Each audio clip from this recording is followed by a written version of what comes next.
समुद्र के किनारे एक गांव में कृष्णाबाई नाम की एक बूढ़ी माता रहती थी।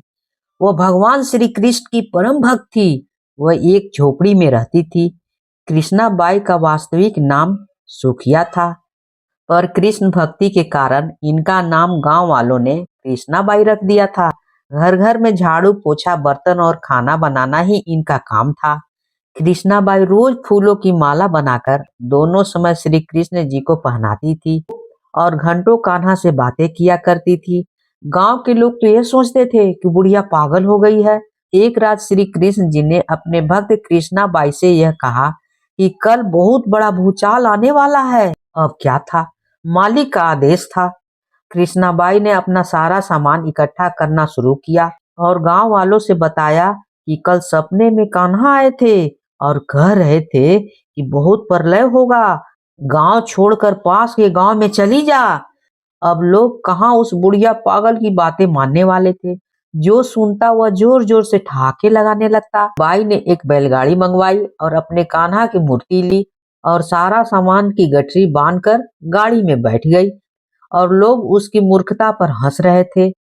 बाई जाने लगी, अपने गांव की सीमा पार करके अगले गांव में प्रवेश करने ही वाली थी कि उसे कृष्णा की आवाज आई, अरे पगली, जा अपनी झोपड़ी में से वह सुई ले ले जिससे तू माला बनाकर मुझे पहनाती थी। और तड़प गई कि मुझसे यह भारी भूल कैसे हो गई।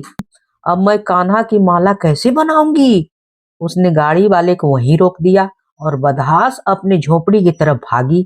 गांव वाले उसके पागलपन को देखते और खूब मजाक उड़ा रहे थे।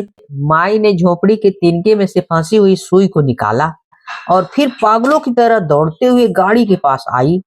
गाड़ी वाले ने कहा कि माई तू क्यों परेशान हो रही है, कुछ नहीं होगा, समझी। माई ने कहा अच्छा अब चलो और जल्दी से अपने गांव की सीमा पार कर। गाड़ी वाले ने ठीक ऐसा ही किया। अरे यह क्या, जैसे ही सीमा पार हुई पूरा गांव समुद्र में समा गया। सब कुछ जलमग्न हो गया। गाड़ी वाला भी अटूट कृष्ण भक्त था।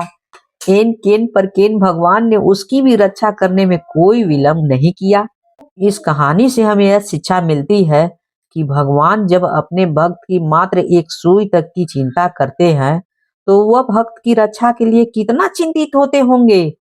जब तक उस भक्त की यह सुई उस गांव में थी, पूरा गांव बचा रहा।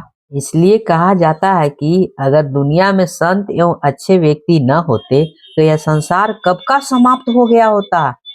अगर कहानी अच्छी लगी हो तो please like share and subscribe कर ही दीजिएगा, भूलिएगा बिल्कुल नहीं। कहानी होती है समाप्त।